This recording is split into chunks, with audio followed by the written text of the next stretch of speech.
Hi,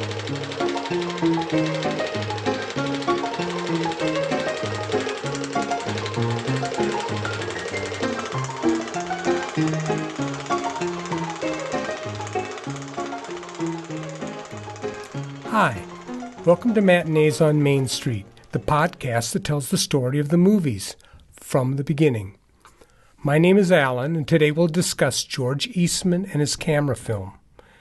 Camera film will be the catalyst that really starts things moving in the development of the movies.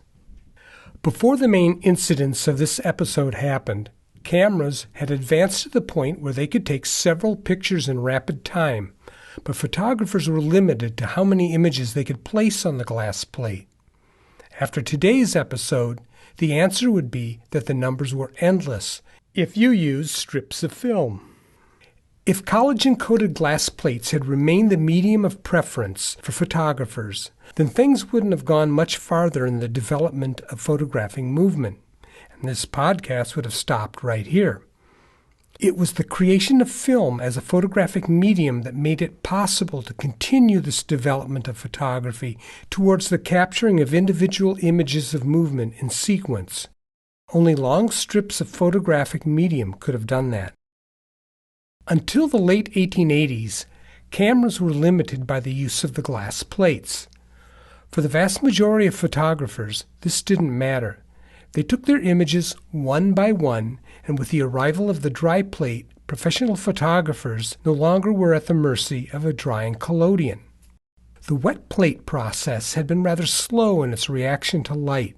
Still, photographers were usually taking photographs one at a time at portrait parlors, and there was no reason to cram multiple images onto one glass plate. Only a small number of scientists were interested in pushing the capabilities of the camera to take multiple images at one time. It would have been nice to think that the arrival of the world-famous inventor Thomas Edison into the field of making machines that could take moving pictures would have forced the market to alter itself, and his reputation did have some later effect. But it was simply the frustrations of an amateur photographer in Rochester, New York, who, without knowing it, changed the expectations of these scientists and inventors. Suddenly, the possibility of taking hundreds, if not thousands, of images in a very short time would become very real. George Eastman was born and raised in central New York State. As an adolescent, his father became head of a Rochester school. Not long after, George's father passed away, leaving George to help support the family. By his early 20s, George had become an insurance salesman and later worked at a bank. In the late 1870s, all that was left of the Eastman family was George and his mother. With a sister now married, he wanted to strike it rich when he heard about the speculation going on concerning the island of Hispaniola in the Caribbean. He planned to visit the island to grasp its investment potential. A co-worker who had been the photographer for the Powell expedition into the Grand Canyon suggested taking camera equipment along. While the real estate venture never got off the ground, Eastman got the camera bug, but was very frustrated with the weight and the size of the equipment and the complexity of the process, so he set out to make things easier. At first, it was simply about the dry plate. Eastman had increased the sensitivity of the dry plate formula, and his Eastman Dry Plate Company started producing and shipping the plates by hand. For the company to produce dry plates on a larger scale, it needed a production line that applied the albumin bromide solution that Eastman had developed. It would also need a drying process. To finance this expansion, Eastman took off for England to sell the overseas rights to both the machine and the solution in exchange for the startup money he needed for his company. While his idea for his process method was greeted with a lot of support from the British dry plate companies, that interest was only followed by a lot of tail-dragging and reluctance to help finance the business. Eastman went back to New York, redesigned the machine, and decided to start the company anyway. Now, the Eastman Company's growth started when George was able to convince the major American photographic supply house of E. and H.T. Anthony to carry their dry plates, a product that wasn't readily available yet. The irony in all of this was that the Eastman production line didn't really work that well, so the company had a number of people who continued to coat the plates by hand. After months of success, Eastman's dry plates started to experience fading and reddening problems. The company shut down and spent months making and testing batches. None of them showed improvement. It's rather surprising that Eastman continued to test in such a way where he focused on their own process mistakes without considering the possibility of problems with the supplier or with the materials they were using. In the end, it was the material. The gelatin for the collodion that they were making came from England, and after well over 400 attempts to correct their batches, Eastman, his major investor and business partner Henry Strong, and his chemist Walter Butler left for England to talk to the suppliers. There they discovered the company's gelatin supplier had changed the product. Years later, the problem was traced to the lack of mustard plants that the cows ate. Gelatin was made from the bones of cows, and mustard provided sulfur. The lack of sulfur degraded the albumin coating. In 1884, Eastman took on another partner, William Walker. He was an owner of a failed camera company. The two started working on rolled film, with Eastman attempting to find a flexible replacement for glass and Walker developing a rotating cartridge that would hold it. For Eastman's part of the project, his most obvious material was paper. Although it had setbacks, paper was seen as a good temporary solution. The dry plate process required the application of the collodion with the chemicals added afterwards. Collodion was a solution of nitrocellulose resin thinned with alcohol and was used as an adhesive to bind the chemicals to the glass. The same process was used on the paper, but paper had two problems. The first was the fibers it left behind, and the second was its opacity. The practical solution was combining hot castor oil with a lubricant, glycerin. It made paper transparent, but it did leave some of the fibers showing. Still, as a first step, it was satisfactory. Unfortunately, Eastman didn't have a camera developed that could use the film. Fortunately, a few people did. See, originally, the film roll was designed to be attached inside the box cameras that were on the market. Unfortunately, professional photographers were not that interested in the novelty of rolled film. Most of them ignored it and stayed with the glass plates. That just blew the idea out of the water. Eastman's next idea was to market their film to amateurs, with the rolled film being included in an affordable camera. But who would make the camera? There were a number of companies making cameras at that time, all of them rather expensive wooden box cameras that used glass plates. In the beginning, Eastman approached the camera manufacturer Scoville about making a cheaper camera, but Scoville turned him down. As an alternative, Eastman started developing a detective camera. This was a popular, faddish style of camera at that time. While the Eastman Company started talking up the idea for the camera in 1885, all their design attempts failed. Eastman would later say it was too difficult to assemble their detective camera cheaply. By 1887, 50 detective cameras had been made, but they would soon disappear. Many of the camera's bugs were worked out, but instead of updating the detective camera, Eastman placed these improvements into a new camera called the Kodak. The Kodak camera was built for amateur shutterbugs, although it wouldn't be as cheap as their previous detective camera. Shutterbugs were the people with photographic skill who could not afford a professional box camera, especially when added money was required for accessories. Shutterbugs were also the ones who simply wanted to record the world around them, such as the birthday parties and vacations that were parts of their lives. Due to its amateur market, the Kodak camera would also use film backed by paper. At the same time, the company would continue to search for a better backing for its negatives. The Kodak camera would use rolled film, and the company would also advertise a photo development service that would replace the rolls inside the customer's cameras after the current rolls were sent in for development. Each roll held around 100 shots. The development process involves soaking the film in a solvent bath that removed the paper while retaining the coating with the negative image on it. Unfortunately, the customer might find a bit of paper fiber contamination in the picture, as well as occasional hazing. This was less of an issue for amateur photographers than it was for professional photographers and movie men when they started experimenting with Kodak film. One of those people interested in using Kodak camera film to make moving images was Etienne-Jules Marais. Marais would meet Muybridge when the California photographer visited Paris.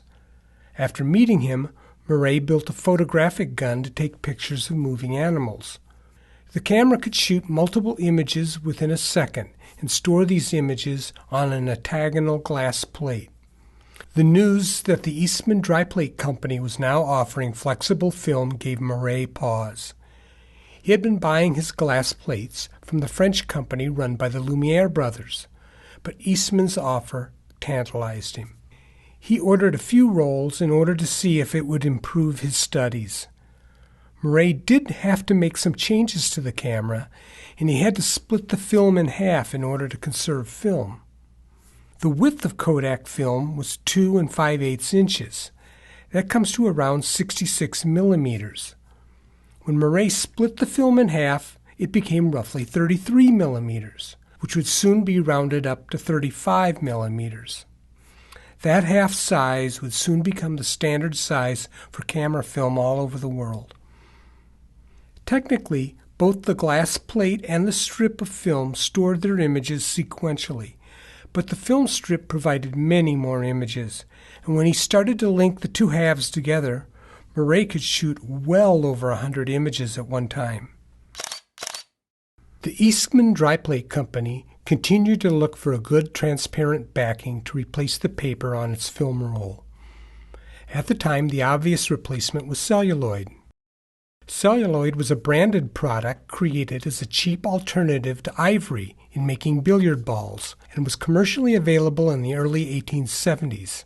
But as the Eastman Company and the early movie machine makers would soon find out, the sheets were too thick to be used as a backing for camera film, and the company refused to make it thinner. The alternative for those seeking a better camera film was to start investigating celluloid's original source, nitrocellulose. Nitrocellulose was a byproduct of research into the chemical breakdown of plants when combined with acids. Two French scientists discovered the chemical in the 1830s, with one investigating the effects of nitric acid on wood and the other investigating the effects of the same acid on cardboard. Both discovered that the product was highly combustible. 10 years later, a German chemist, Christian Schoenbein, used a cotton apron to mop up spilled nitric acid, and after the apron dried, it burst into flames. Schoenbein was the first chemist to develop the chemical into a workable product, gun cotton. Technically, all sorts of plants can create nitrocellulose, but chemically, their structures leave small amounts of other things which can affect the quality of the product. Schoenbein found that cotton made the purest nitrocellulose. But to be viable, the nitric acid needed to be cut with sulfuric acid. After that, the whole thing had to be rinsed in water and dried before it could be used as an explosive. The heart of nitrocellulose's flammable nature comes from its chemical structure. Ordinary cellulose is a chain of rings with hydroxyl groups attached to the rings. When nitric acid is combined with cotton, the nitrogen in the nitric acid replaces some of the hydroxyl groups. But nitrogen's bonding is much less stable, making it easy for the chemical structure to come loose. This loosening of the bonds can be quick, as in a flammable explosion, or long-term, as in the way the old movie film stock can slowly degrade. Also, various byproducts of the degradation can leak out with it. The byproducts of the breakdown of nitrocellulose can be anything from water to nitric acid and even carbon dioxide. Heat can encourage the degradation, but water can encourage that to become even more damaging. Leaving it in an enclosed container can trap the water and gases, but it requires an ignition source of some kind to cause it to burst into flames. That source can be anything from a short in a movie projector to a cigarette to static electricity during a storm. So why was nitrocellulose used to make film if it was so explosive? The lazy short answer was that there was nothing else. But some of the details can make that answer more complicated. For example, it was being used in billiard balls. When the Germans first used nitrocellulose or gun cotton as a new form of explosive, it was also found to be a good sealer of wounds, at a time when scientists were first investigating the idea that infections in wounds may be coming from microscopic organisms. Nitrocellulose would also be used in varnish as it protected wood pretty well. From there, camphor was added to nitrocellulose, and that product, celluloid, was originally used to make billiard balls. While camera film was highly flammable, unless it was exposed to a flame or a spark, its biggest problem was simply degradation by heat. For most nitrocellulose products, it was simply time that was its greatest enemy. It was the film factories, such as Eastman's plant in Rochester, New York, that were of highest risk to fires. In regular cameras, there was little risk of the product catching fire. Only when the product became used in projectors with its light bulbs, arc lights, and electrical wiring did nitrocellulose suddenly become a danger. As for storing films, no one in the early business considered nitrocellulose a threat, as the movies were perceived to be disposable consumer product. Who would care about such a novelty as a film clip showing a few Edison employees goofing around, especially a few decades later? Not a single person who was involved in the inventing or marketing of cameras, moving picture machines, or the early movies would have believed that 100 years later, colleges and universities would want to study their work, or that they would be considered as either historically significant objects or treasures of art. When Eastman decided to have the backing of the photograph film changed from paper to nitrocellulose, he left the project to his chemist, Henry Reichenbach. Nitrocellulose was introduced into photography through the wet plate process in reduced form known as collodion. When Reichenbach started working on his formula, he used wood alcohol to dilute the nitrocellulose. The solution flowed well, but it weakened the strength of the resin. He then included camphor, which was similar to, but not exactly like, the celluloid formula. After further development work, he added another alcohol, fusel oil, as well as amyl acetate. Together, this gave the first Kodak film both strength and flexibility, at least enough strength and flexibility for the Kodak camera. Once the movie camera inventors started to use the film, both attributes would need to be improved. The Kodak camera was introduced in the last half of 1888. This was right about the time that Edison was first thinking about partnering his phonograph with a machine that could accompany it by providing moving images. By the fall, the Kodak camera was starting to become popular. Department stores were offering demonstrations and classes in how to operate the camera, and newspaper articles were talking it up. The Kodak handheld wooden box camera cost $25. By the next summer, the camera was a must-have gadget for vacations and trips. At the beginning of 1890, Eastman's famous phrase, "You push the button, we do the rest," was on the market, and the word Kodak was slipping into our language. In 1889, France held its latest Exposition Universelle, and both Murray and Thomas Edison were exhibiting at the fair. The two scientists met, and Murray invited Edison to his laboratory.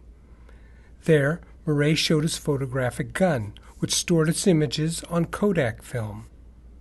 That was the point when Edison realized that multiple images did not have to be photographed on glass.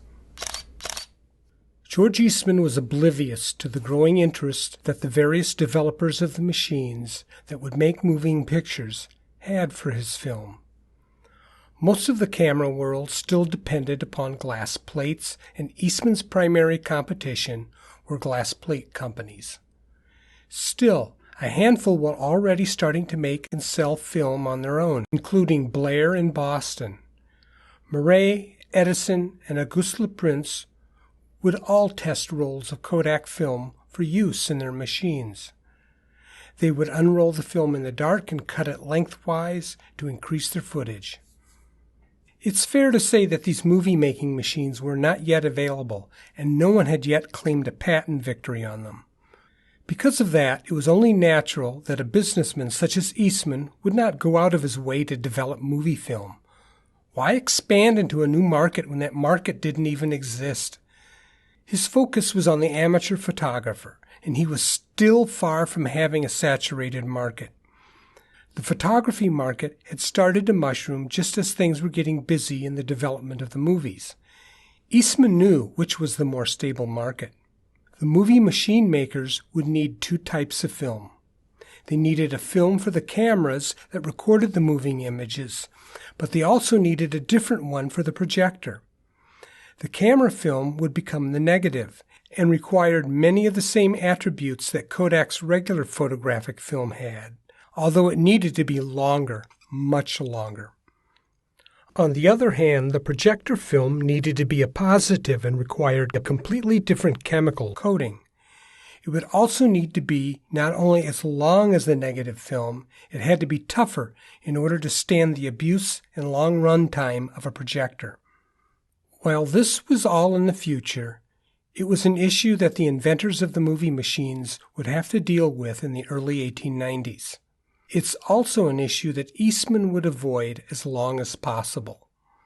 Like Edison, he saw this simply as a novelty, one that would go away in a few short years. To him, any thought about expanding his business to accommodate movie film was a dangerously short-sighted idea. Despite his reluctance, the inventors would continue to develop the movies, and glass plate companies of lesser quality, such as Blair in Boston and later Pathé in France, would attempt to churn out movie film until Eastman Kodak finally relented. Next time, we'll wander through 3 personal transcontinental meetings that would heavily influence the future of making movies. As ideas pass from one to the other. Thank you for listening.